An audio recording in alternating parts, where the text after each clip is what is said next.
ऐसी फिल्म शायद उन्होंने पहले देखी नहीं होगी। कुछ पाथ ब्रेकिंग किया है, कुछ चीज़ें तोड़ी हैं, कुछ नॉर्म्स तोड़े हैं। जैसे कि आपने ट्रेलर में भी देखा होगा कि जो यूजुअल चीज़ें होती हैं या जैसे जो डायलॉग होते हैं कि तुम क्या चाहते हो, तो जो मरने से पहले लोग ऐसे बेवकूफ़ी भरे सवाल, तो जो ट्रेड्स हैं वो हम तोड़ रहे हैं। ट्रेंड के पीछे नहीं भागना है, हमें ट्रेंड क्रिएट करना है, मुझे ऐसा लगता है। वो रिस्क नहीं ले सकते थे हम लोग। यही है, मज़ा तो आता है, लेकिन मज़े के साथ आपको थोड़ा सा सोच समझ के अप्रोच करना बहुत ज़रूरी है।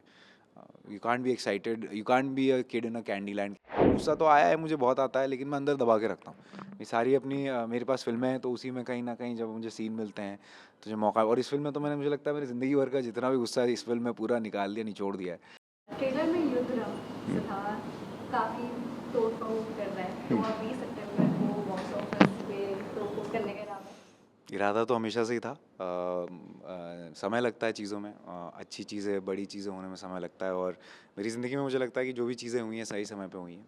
जैसे मेरी पहली फ़िल्म हो, उसके बाद जो भी फ़िल्में की हैं मैंने, और ये फाइनली आई थिंक ये ऐसी फ़िल्म है जो हर एक लड़के का सपना होता है कि एक एक्शन फ़िल्म करें, जो हम बचपन से देखते हैं, हम बचपन से खूब बिशुम-बिशुम करते हैं।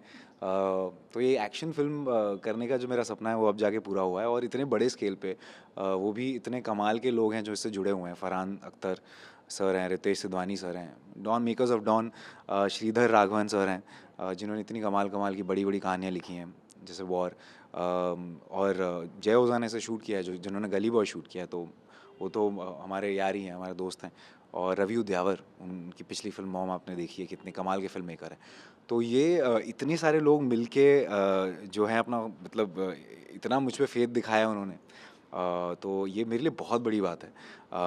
इस फ़िल्म में ऐसा है कि ये फ़िल्म मैंने साइन तो की थी गली बॉय के बाद ही, लेकिन जो पैंडेमिक आ गया उस वजह से हमें रुकना पड़ा कुछ समय, क्योंकि काफ़ी बड़ा क्रू था, इंटरनेशनल क्रू था, तो उस वजह से काफ़ी रुकना पड़ा। लेकिन जब हमने बनाई है और हमें जो मज़ा आया है, उफ़ मज़ा आ गया, और आप लोगों को इतना मज़ा आएगा। देखिए, बॉक्स ऑफिस का तो वो मैं नहीं, जो चीज़ें मेरे कंट्रोल में नहीं है तो मैं कुछ नहीं कर सकता। लेकिन मुझे इतना मैं पूरी गारंटी देता हूँ कि चाहे वो जो भी एक यंग लड़का हो, चाहे वो मिडिल एज हो, चाहे वो एक लड़का हो या लड़की हो, कोई भी हो, सबके लिए ये फ़िल्म है। ऐसा नहीं है कि इट्स वेरी गोरी और ज़्यादा, ऐसा भी नहीं है। कहानी भी है, रोमांस भी है, सारी चीज़ें बैलेंस में हैं, और वेरी एक्साइटेड कि लोग इसे देखें। बॉक्स ऑफिस खैर वो एक तो अलग बात है, लेकिन मैं चाहता हूँ कि जितने हो सके, जितने से ज़्यादा लोग इसे देखें, क्योंकि उनको मज़ा बहुत आएगा। ऐसी फिल्म शायद उन्होंने पहले देखी नहीं होगी। कुछ पाथ ब्रेकिंग किया है, कुछ चीज़ें तोड़ी हैं, कुछ नॉर्म्स तोड़े हैं। जैसे कि आपने ट्रेलर में भी देखा होगा कि जो यूजुअल चीज़ें होती हैं या जैसे जो डायलॉग होते हैं कि तुम क्या चाहते हो, तो जो मरने से पहले लोग ऐसे बेवकूफ़ी भरे सवाल, तो जो ट्रेड्स हैं वो हम तोड़ रहे हैं इस फिल्म में। जितने भी जो टिपिकल ट्रेड्स होते हैं जो हमने बहुत सालों से देखे हैं, वो कहीं ना कहीं हम चैलेंज कर रहे हैं, तोड़ रहे हैं। Eight the same time action को भी एक नॉच, दो नॉच ऊपर लेके गए हैं, और you will feel every bit, every sound of every, even a bullet dropping, to the flower dropping in a romantic scene. Everything the sound design is very good in this film. The sound design is also going to be, I think, one of the best we've had so far in the Indian film industry. So I'm very excited for the people to watch it in theaters. Like speaking of action films, like you said कि एक actor का सपना होता है action film करने का, high octane action scenes हो, like action films कब से चलती आ रही है, we all love watching action films, like we all have grown up watching action films. Do you feel but recent years में action film का trend और ज़्यादा हुआ है, like last year देख लो Jawan, Pathaan, Tiger 3, like recently Kill, people, लोगों ने जो प्यार दिया है एक्शन फिल्म्स को, like it's totally amazing. So do you feel it's the best time to unleash your action avatar? See, मुझे ऐसा लगता है ना, कोई भी अच्छी फिल्म का कोई समय नहीं होता। कोई भी समय पे अगर फिल्म अच्छी है तो शायद वो लोगों से कनेक्ट कर जाएगी। और रही बात ट्रेंड्स की, तो ट्रेंड्स क्या होता है कि हम जैसे, ये फिल्म जब हमने सोची थी, जब we came up with the idea, और we were scripting the film, we were, I would say we were, this was 2019, it was ahead of the curve. So when we had started seeding the idea in, but obviously things happened, pandemic happened, all of that happened. Then I also got busy with Gehraiyaan. Then I shot for Bunty Babli in between, because I said ki sir, because if we need the best for this film, then we'll have to wait for some time, and that waiting time let me just go and explore other things. and so graceful of him to allow that happening. And in that time, meanwhile, the whole team was prepping, making it cooler, making it slicker, making it more intense, story wise also, dialogues, everything. मुझे ऐसा लगता है कि ये देखिए, मतलब हम जिस समय पे आए हैं हम लोग, वो आप कह सकते हैं कि ऐसा समय है कि सिर्फ एक्शन फिल्में चल रही हैं, लेकिन मुझे लगता है कि ये फिल्म कभी भी आती तो ये फिल्म को उतना ही प्यार मिलता है। ऐसा जो ऑडियंस है ना, वो मुझे लगता है कंटेंट से ज़्यादा अटैच है। अगर फिल्म अच्छी है, चाहे किसी भी किस्म की फिल्म हो, जैसे ट्वेल्थ फेल का एग्जांपल दूंगा मैं। अगर आप कहती हैं कि एनिमल या किल, तो मैं कहूँगा ट्वेल्थ फेल भी ऐसी फिल्म है जो कमाल कर गई। मैं कहूँगा कि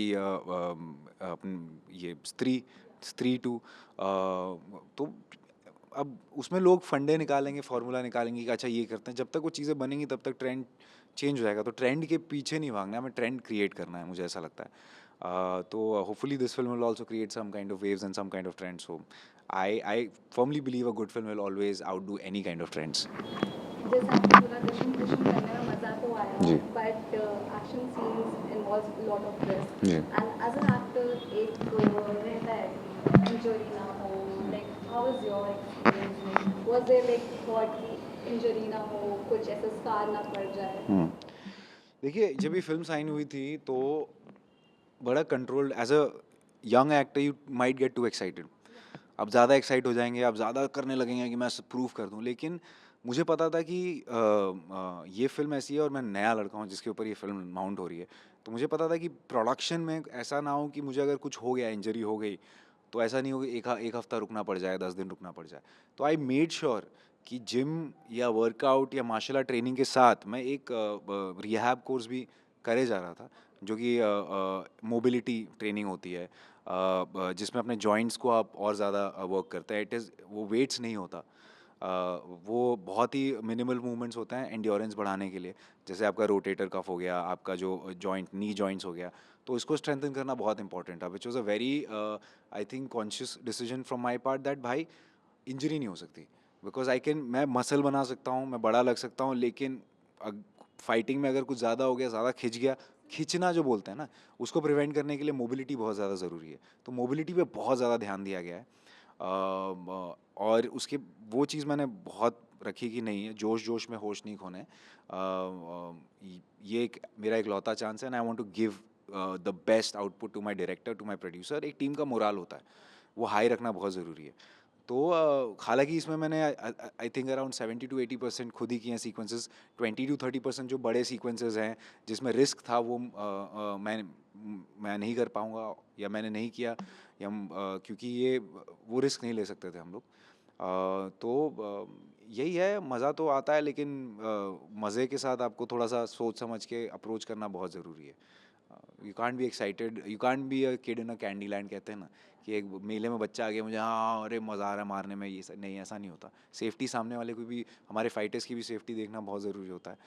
तो आपको बॉडी पे कंट्रोल करना बहुत ज़रूरी है। तो movement, mobility, all these things are very important, more than, I mean, as obviously as the physique also you need to look aesthetic, but at the same time internally also आपको अपने जो movements हैं, reflexes हैं, वो आपको बहुत strong करने पड़ते हैं। तो मैं जिम भी कर रहा था, वहाँ पे मैं रिफ्लेक्स ट्रेनिंग भी कर रहा था। तो एक वो बॉल आता है, जो आप अपना, एक टोपी आती है जिसमें एक बॉल लगा होता है छोटा सा, उसको आप मार के आप रिफ्लेक्स ट्रेनिंग करते हैं। तो बहुत सारी अलग अलग चीज़ें होती हैं। एक वॉल होता है जिसके अंदर अलग अलग लाइट्स जलती हैं कि कितना जल्दी आप दबा सकते हैं। ये सारी छोटी छोटी चीज़ें मैंने उस पर बहुत ध्यान दिया, ताकि रिफ्लेक्स सही रहे, ताकि अगर पंच भी जाए तो क्लोज भी जाए, क्योंकि नकली भी नहीं लगना चाहिए। तो ये सारी चीज़ें तो बहुत बेसिक थी, तो मैंने की है बहुत कोशिश की, as real as possible without any kind of injury. Journey so far, like, what is my observation is that, like, you have come up with different characters, but your characters mostly complex है, like different layers है, like Veed Zen, Yeah. Gheraya, or like हो गया उनका, Yeah. like the end, Yeah. right? And from the trailer it seems Rudra is also very like a complicated Yeah. person. I बहुत would say ज़्यादा। उसको anger issues भी है. हाँ। So like how your approach changes like when you deal with such complicated characters? देखिए, मेरा नज़रिया इसमें है कि इंसानी तौर पे भी लोग बहुत ज़्यादा कॉम्प्लेक्स होते हैं। कोई भी एक वन डिमेंशनल नहीं होता, कोई भी एक तरीके का नहीं होता। सबके अलग अलग इमोशंस होते हैं, मूड्स होते हैं, और सबके कुछ ना कुछ हिडन ट्रॉमास होते हैं, ठीक है, जो कि अगर आप सही तरीके से कम, अगर कोई अच्छा एक्टर हो तो वो बयां करने में वो सक्सेसफुल होता है। तो वो मेरा कोशिश होता है हमेशा कि यार मैं, अपर लेयर तो है ही कि चलो आप ये सारी चीज़ें कर रहे हो, आप बड़ी बड़ी गाड़ियाँ उड़ा उड़ा रहे हो, आप बंदूकें चला रहे हो, लेकिन क्यों? Anger should also come from hurt, as Javed sahab said in an interview कि यार क्या होता है ना, एंग्री यंग मैन के कैरिकेचर्स बनते रहते हैं जिनका ये होता है कि भाई मैं आ गया हूँ, सब लोग पीछे हट जाओ, लेकिन वो कहाँ से आता है वो बहुत ज़्यादा ज़रूरी है वो चीज़, क्योंकि दीवार सबसे बड़ा एग्जाम्पल है। ही वॉज हर्ट, विजय जो किरदार है, he was hurt and that's why there was so much of anger. So the same thing here, I would say that, or any character which I choose, I always look for that thing कि क्यों ऐसा है ये। सिर्फ ऊपर ऊपर से ही मतलब हीरो लगना है, बड़े पर्दे पे आना है, बस चीज़ें करनी है, वो मुझसे हो ही नहीं पाता। ऐसी फिल्में नहीं है कि जो मेरे पास नहीं आती, आती हैं वैसी फिल्में, लेकिन मुझे लगता है कि ये तो यार मुझसे बेहतर कितने लोग करते हैं, कमाल करते हैं पर्दे पे, और ये तो मैं देख के बड़ा हुआ हूँ, तो मैं कुछ नया क्या करूँ उसको, और कैसे उस चीज़ की गहराइयों में जाऊँ मैं। सो वो मेरी पूरी कोशिश होती है हमेशा कि हमेशा, and somehow I always am attracted to grey characters or complicated characters, because it just makes me feel very connected to the audience, because the audience also kind of connects to you, because you're showcasing something which is so deep inside. So even in Gully Boy, MC Sher वो such a like swag था, सब कुछ था, लेकिन वो एक scene है जो मेरे फादर के घर से मैं निकलता हूँ, जो एक वो दुनिया है उसकी, जब उसको पूछता है कि तुम्हारी मम्मी कहाँ गई, तो बोलता है भाग गई, मतलब there so much which is holding back, and that is the beauty of performance, where you do not play to that, but people should understand कि कुछ तो है बॉस, कुछ तो है। और सेम चीज़ इसमें है, गुस्सा सिर्फ गुस्सा नहीं है, कुछ तो है बॉस, और वो चीज़ आपको पता चलेगी जब आप फिल्म देखेंगे। मैं उससे ज़्यादा आपको नहीं बता सकता, उसके लिए आपको फिल्म देखनी पड़ेगी। देखिए गुस्सा तो सबको आता है, अब गुस्से को दिखाना नहीं दिखाना वो अपने हाथ में होता है, लेकिन वैसे तो गुस्सा तो आया है, मुझे बहुत आता है, लेकिन मैं अंदर दबा के रखता हूँ। ये सारी अपनी मेरे पास फिल्में हैं, तो उसी में कहीं ना कहीं जब मुझे सीन मिलते हैं तो जो मौका, और इस फिल्म में तो मैंने, मुझे लगता है मेरी ज़िंदगी भर का जितना भी गुस्सा है इस फिल्म में पूरा निकाल दिया, निचोड़ दिया है। तो उसके बाद मैं काफ़ी एनीवे, मुझे लगता है इस फिल्म के बाद मैं बहुत ज़्यादा काम हो गया हूँ। और सेम चीज़ आप देखेंगे आगे वाली जो फिल्म भी आ रही है धड़क 2, उसमें भी बहुत इंटेंस है, बहुत ही ज़्यादा लेयर्स हैं, बहुत सारी चीज़ें, तो always I think that is my, मेरे को लोग बोलते हैं कि यार कोई कुछ बेच रहा है, कोई कुछ बेच रहा है, तुम क्या बेच रहे हो, मुझे लगता है कि मैं कॉम्प्लेक्सिटी और मिस्ट्री बेच रहा हूँ। मुझे ऐसा लगता है कि मुझे, क्योंकि मैं भी कंफ्यूज हो जाता हूँ यार, मैं तो हर, मैं क्यों, मतलब एक चीज़ करो ना तुम क्या अलग अलग ये सारी चीज़ें करते हो। तो कई बार मुझे लगता है हाँ यार मैं क्या, व्हाट इज़, क्या हूँ एज एन एक्टर, में क्या लेके आता हूँ। बट आई फील अभी फ़िलहाल के लिए तो मैं डिस्कवर ही कर रहा हूँ कि क्या है वो, तो आई थिंक लोग ही बोलेंगे क्या करना है। बट मुझे जहाँ तक लगता है, अगर मुझे have to pinpoint on one thing which is I think complexity and mystery, that you never know what I am gonna do next. Because इसके पहले खो गया आई थी, जिसमें स्टैंड अप कॉमेडियन, और उसके बाद फिर ये आ रही है, उसके बाद आप फिर देखेंगे धड़क में कॉलेज लव स्टोरी है, कॉलेज का लड़का हूँ मैं। तो मैं करता रहूँगा ऐसी चीज़ें जब तक, आई थिंक लोगों को शायद समझ आ जाए कि मैं क्या लेके आता हूँ।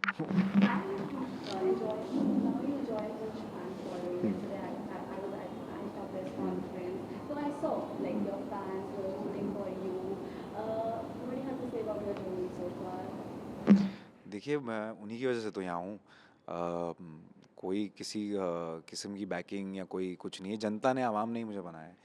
पहली फिल्म के बाद उन्होंने ही मतलब कहा कि यार ये लड़के में कुछ बात है, तो उनके लिए मैं इसीलिए हमेशा कोशिश करता रहता हूँ कि कुछ नया लेके आते रहूँ, उन्हें एक्साइटेड रखूँ, एट द सेम टाइम कहीं ना कहीं कुछ चीज़ें छुपा भी लूँ अपनी पर्सनल लाइफ की, ज़्यादा सोशल मीडिया पे चीज़ें ना दिखाऊं, क्योंकि I want to keep that little mystery about me, but at the same time I will share my thoughts with them on city chats I write as well.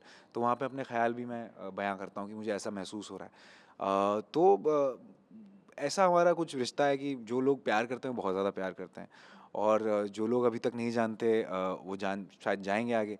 और मेहनत यही है कि I want to retain whoever loves me and my fans, and I want to expand that family more and more, क्योंकि उन्हीं के प्यार से, उनके बिना मैं कुछ नहीं हूँ, उन्हीं के वजह से मैं यहाँ पे खड़ा हूँ, तो वो बहुत ज़्यादा ज़रूरी है। And actually, what are the key elements to survive in this industry as per your opinion? Key elements to survive in this industry is, I firstly feel being rooted. This industry can take you places and drop you from the highest of the height ever. So I think you need to be rooted and rooted not where आप rooted होने की कोशिश कर रहे हो, pretentiously rooted नहीं. Go back to your roots, know who you are. अपने परिवार से, अपने दोस्तों से ज़्यादा आपको सच कोई नहीं बताएगा आपके बारे में. पर क्या होता है ना, ये फेम और ये सारी चीज़ें आती हैं तो लोग दूर होने लगते हैं. बट वही सबसे ज़्यादा मेहनत है, उसी चीज़ में सबसे ज़्यादा एफर्ट है, संघर्ष है कि आप अपने आप को रिटेन कर जाओ, चाहे कुछ भी हो, हाइज हो, फॉल्स हो. लेकिन you have to retain yourself. I think that is the prerequisite कि डू नॉट फॉरगेट कि आप कहाँ से आए हो और आप क्यों यहाँ आना चाहते थे, वो बहुत ज़रूरी है. वो एक चीज़ है. दूसरी चीज़ है कि एक बड़ा ही ड्युअलिटी वाला सीन है, मतलब दोगलापन है कि आपको लोगों की बातें सुननी भी है और लोगों की बातें इग्नोर भी करनी है. अब कहाँ सुननी है, कहाँ इग्नोर करनी है, वो आपके हाथ में है. वो इतना सेंस या अवेयरनेस आपको इवेंचुअली आ जाएगा. तो in fact not even in the industry, even in life कई बार लोग बोलते हैं, जो चीज़ें एडवाइस देते हैं, कई बार आपको सुननी होती है, कई बार आपको इग्नोर करना होता है, कहना होता है कि नहीं, मैं सच्चे दिल से जो मैं बिलीव करता हूँ वो मैं करूँगा ज़िंदगी में. तो वो चीज़ आई थिंक आपके पर्सनैलिटी ट्रेट में सेल्फ अवेयरनेस से ही आएगी. तो वो एक चीज़ है. और थर्ड चीज़ मैं कहूँगा कि और क्या, और बाकी अच्छी सेंस ऑफ स्क्रिप्ट्स बहुत ज़रूरी है यहाँ पे. अच्छी कहानियाँ चुनना, कुछ नया लेके आना. इसलिए मत करो क्योंकि सिर्फ और सिर्फ यार ये चल रहा है तो ये कर लेते हैं. Don't ride the wave, create the wave. That's what I feel. So that's why, and उसमें बहुत बार गिरोगे आप, because you will fail a lot. I have failed a couple of times trying to do that, but that's okay. That's, I think, the part of the journey. I always every time try to bring in something new. And coping mechanism of for failure, I don't cope up with failure. I like being miserable and I like being vulnerable about it, and I like talking about it. Failure is the most important part of a man. ऐसा मैंने कुछ लिखा था CD chats पे कि success creates responsibility, failure creates a responsible person. And I think I'm a more responsible person than the boy I was when I had come into this industry. Failure is very much required, and just take it with a pinch of salt, but just take it. It is one of your feathers on your hat, but it is invisible. Success के तो सारी देखेंगे, लेकिन आपकी failures हैं वो जिन्होंने आपको इतना पुश किया कि आप successful हो जाएं. तो वो failures से लेकिन हार नहीं माननी है. उससे प्यार करना है कि यार ठीक है, चलो कोई बात नहीं, हार गया मैं, मतलब इसका मतलब ये कि मुझे और करना है ज़िंदगी में. तो और करने की ज़रूरत है और हमेशा रहेगी. अगर आप सक्सेसफुल होते गए, समटाइम्स आई फील सबसे डरावनी चीज़ क्या है, कि यार मैं सोचता हूँ उन लोगों के बारे में जो टॉप पे हैं, क्योंकि कोई, मतलब if you are number one, then what are you like. आपके पास तो सब कुछ है, सक्सेस. तो how do you motivate yourself every day. If I had met Messi और शाहरुख सर से भी जब मैं मिलता हूँ, या जो भी जिनसे भी मैं मिलता हूँ जो कि मुझे लगता है अपनी फील्ड में नंबर वन है, मुझे लगता है how do you motivate yourself. Because यहाँ पे तो फिर भी we are wolf at the bottom, right. तो हम ज़्यादा भूखे हैं, लेकिन अब वहाँ पे हो तो आप कैसे, मतलब आप फिर तो है सब कुछ. तो वो मैं बड़ा क्यूरियस होता हूँ उस चीज़ को लेके, क्योंकि तब तो फेलियर्स भी आपको इतना इम्पैक्ट नहीं करते क्योंकि आप इतने इनविंसिबल हो. So that is, I think that is commendable, and my goal is to someday reach there, because I want to see कि उस पहाड़ की चोटी पे जो एक है उससे कैसी लगती है दुनिया, और उस पहाड़ की चोटी पे क्या आप वहाँ ही बैठना चाहते हो या नीचे उतरना चाहते हो, और पहाड़ के ऊपर और कितना आप खुद ही अपनी ईंटें लगा लगा के एक और पहाड़ बना दिया आपने. तो ये सारी चीज़ें मैं काफ़ी सोचता रहता हूँ. तो वो that was very good question actually. It made me go like very contemplative.